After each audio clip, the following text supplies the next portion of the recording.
A comparison. A comparison. Statistics in its plural sense, data.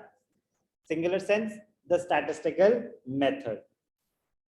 Plural sense versus singular sense. Statistics in its plural sense deals with numerical information, whereas in singular sense, it is a body of various methods and tools. Statistical methods, singular sense. Numerical data, plural sense. Statistics in its plural sense is descriptive in nature, but in its singular sense, it is a tool of analysis. Descriptive वो तो data है ना, तो आपके सामने information है, available information, that is in plural sense. But tool, method of analysis, singular sense. Statistics in its plural sense is often in the raw state. आपके सामने है information, आपके सामने इंफॉर्मेशन है, रॉ फॉर्म, कलेक्शन हो रखी है, ऑर्गेनाइजेशन भी हो रही है, तो भी रॉ फॉर्म ही है। फिर अभी इस पे थोड़ी और और मेहनत करोगे, प्रेजेंटेशन डिफरेंट वेज में, डिसीजन मेकिंग नहीं हो रही। प्लूरल सेंस में क्या है, आपके सामने इंफॉर्मेशन तो सारी आ गई, आपको दिमाग लगाना है, then it becomes statistics in its plural singular sense. The method decision making process आ गया, तो वो statistical tool हो गया ना, statistical method हो गया of decision making. In singular sense, it helps in the processing. You're using, analyzing the data. Statistics in its plural sense is quantitative, but in singular sense, it is an operational technique. कह रहे वो तो एक method है, sequence of events है, operational technique है। एक होता है एम्पिरिकल एनालिसिस, एक होता है quantitative analysis, empirical science. Empirical analysis refers to a method in which a subject is studied on the basis of observations or experiments. In empirical analysis, knowledge is acquired as a result of actual experience. Under natural sciences such as physics, chemistry, biology, this method is commonly used as relevant laws and statements can be tested and experimented in laboratories. Empirical analysis, something which can be tested. Empirical analysis is something which can be tested. जो आपने बोला वो सही है कि नहीं है। Stats में तो अपनी interpretation है ना, मेरी interpretation है, क्या वो 100% accurate हो सकती है?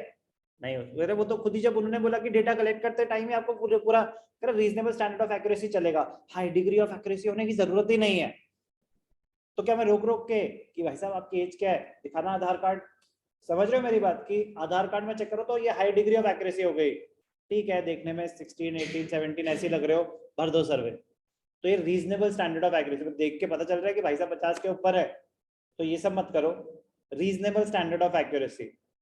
फर्क समझ आया? एम्पिरिकल एनालिसिस में हाई डिग्री ऑफ एक्यूरेसी होता है, कह रहे उसमें प्रॉपर टेस्टिंग हो सकती है कि जो आपने बोला ना ये गलत है, स्टैट्स में टेस्टिंग हो सकती है क्या, अब तो डेटा आ गया, भरोसा करेंगे आपके ऊपर, बात समझ आ रही है, तो उसमें पॉसिबल ही नहीं है टेस्टिंग।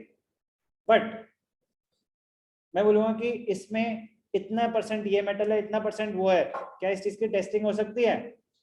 बिल्कुल हो सकती है, लैब टेस्ट में ले जाओ, इसको रिपोर्ट में ले जाओ, तो टेस्ट जहां पे पॉसिबल है उसको बोलते हैं एम्पिरिकल एनालिसिस, साइंस इन्वॉल्व है, इसकी टेस्टिंग हो सकती है।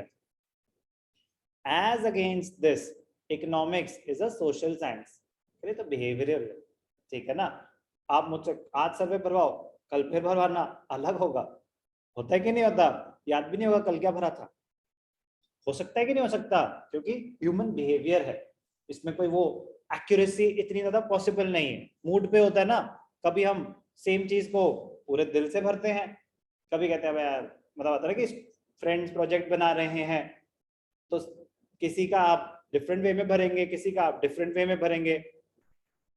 तो economics is a social science wherein human behavior is a subject matter of study and empirical analysis cannot be used to study economics and other social sciences.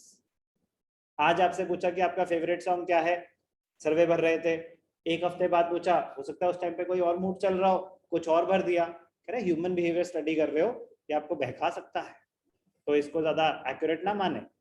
आज मेरा कुछ मन कर रहा है, हो सकता है 4 महीने बाद मेरा ही मन बदल चुका और मैं बिल्कुल कन्विंस्ड हूं। Quite possible. The problems of social sciences can be effectively studied through the technique of quantitative analysis. Quantitative analysis is an attempt to level precision to facts. कह रहे फिर तो मतलब बिल्कुल ही inaccurate हो गई स्टडी। कह रहे नहीं नहीं, मतलब उसको भी अगर तरीके से किया जाए, क्वांटिफाई कर दिया जाए, तो उसको फिर हम स्टडी करेंगे, then it becomes statistics, so that they can be easily compared.